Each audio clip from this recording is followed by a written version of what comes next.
Hey everyone. So today's episode is another shorter one, and it's around a specific idea um, that came up in a call that I had the other day. So I was reviewing an inspection project with someone, and we were talking about their shower, and we were talking about kind of how it was constructed and how I thought the way that that the shower was constructed might be resulting in a mold problem. It's kind of under the flooring and some things that are going on. And this particular client, they were concerned for their kid. It was their kid's room, right? So that was kind of the driver for this thing. And the immediate response when I started kind of going through this was like, well, what do we do right now? What do we do right now? Right. And I understand that. And I get it, right? Like we're trying to figure out, especially if it's your kid that's involved, like, what do I do right now to fix a problem? I want the problem fixed right now. Fix it right now. And it's like, yes, I understand. Um, so, unpacking it a little bit, I think what they were trying to get at was like, well, how do I just clean this so regularly so it's just not a thing, right? And you can do that, right? And that's fine. But I wanted to make sure that I communicated like the real purpose of what we were doing and kind of balancing out like short-term interventions as opposed to long-term fixes. And I think those are two very different things, right? And I think a lot of time as we're getting into this process, we want things to happen quickly, mostly because we're sick, right? That's usually why we're coming down this road. You're probably not listening to the show if you're not impacted by mold. I don't think random people are just like, hey, let me listen to a mold show, right? So, we're all kind of in a similar boat probably. And so the it's under I can understand why the immediate response is, well, how do I just fix this right now? And what if we just do this and I can just do this, right?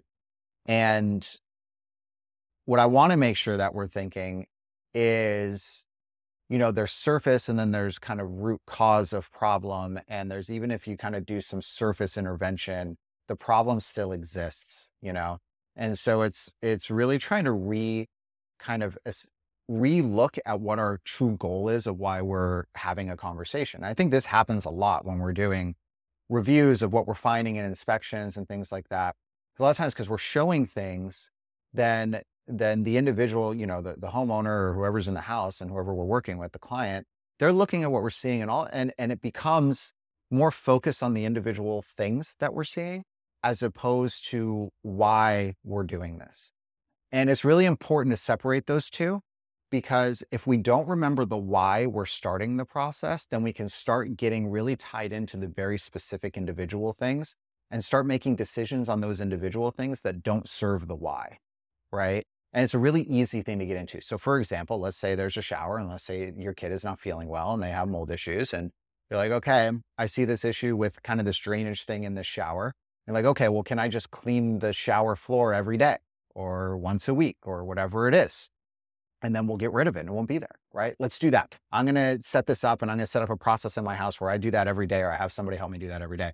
And you just like go down that road and you're like, okay, so there's nothing wrong with cleaning, right? We're not bashing cleaning, right? There's nothing wrong with cleaning. But the problem in that case, and it's sort of what I explained, I was like, so what we need to do is kind of understand what we're doing at that point though, right?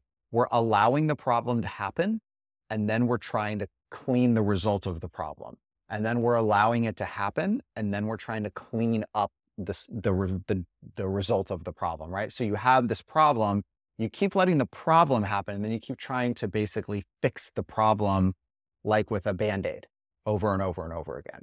As opposed to the alternative is stop the problem from happening in the first place, then you'll never have to clean it, right?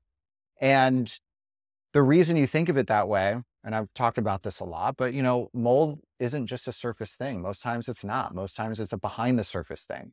Think of an iceberg, and I've used this analogy, so if you've heard it, it's about 30 seconds. So sorry about that. But it's like, the Titanic didn't sink from the tip of the iceberg.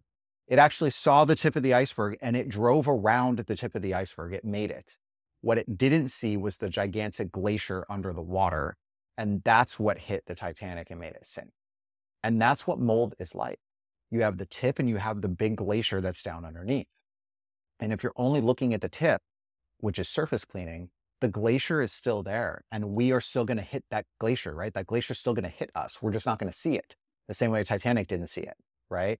Now we don't start leaking out of our side and sink and drown in the water immediately. So you don't see the effect as immediate, but it does still have the effect on our body still happens, right? You might not see the tip of the iceberg, but the glacier behind underwater is still there. And for the human impact, it's still impacting us. And in our body, it's like we're hitting that glacier over and over again. And so surface cleaning and coming back and surface cleaning, coming back, allowing the problem to persist, but then just trying to kind of surface clean it doesn't solve the problem and doesn't really serve you based on what your goal is, right? And so then when we go back, we're like, well, hey, what's the goal of us even going through this process? And it's like, oh, well, my child is not feeling well and this is their room. And I'm like, okay, so it's not on me to tell you what to do, right? It's on me to give you recommendations and to talk through consideration points, options, things like that, right? Now, if the option is, it's not possible for me to remove the shower financially, your spouse isn't on board, like whatever, it happens, right? Then you have to then make the next best decision that you can make. And maybe that is very regular cleaning.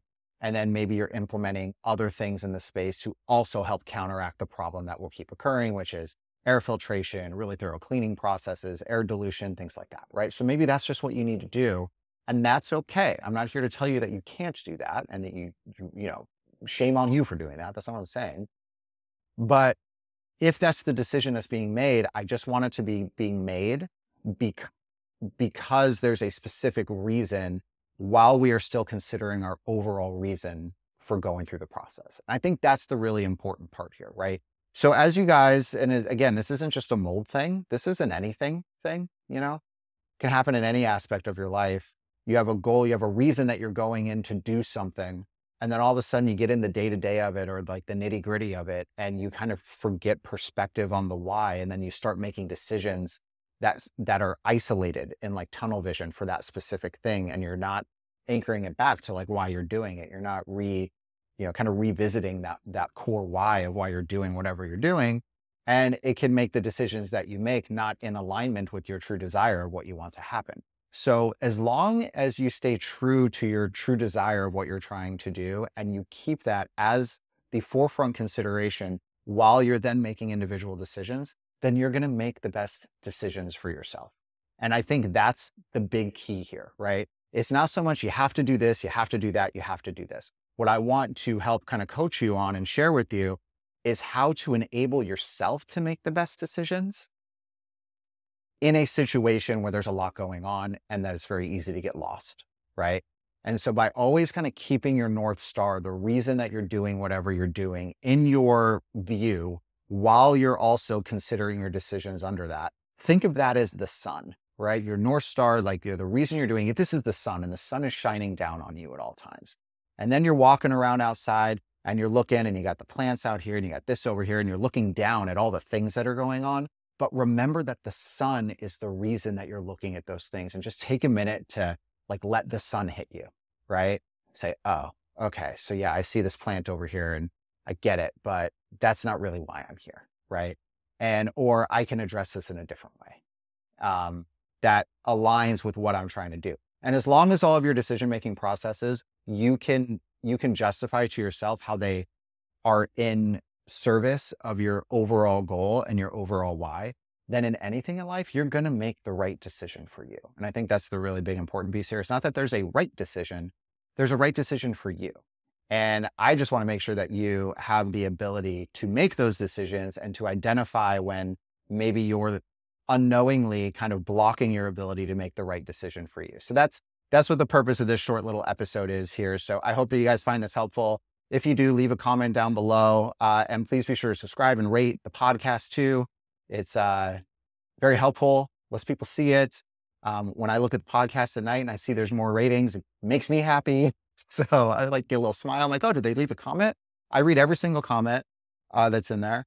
And it's a nice little thing for me for me selfishly to look at. And it lets me know that what I'm doing is resonating with you guys. Because honestly, guys, I'm sitting here, I'm staring at a camera. I'm just talking, right? And so, it's nice to know I'm connecting. Anyways, have a good one. We'll talk to you later.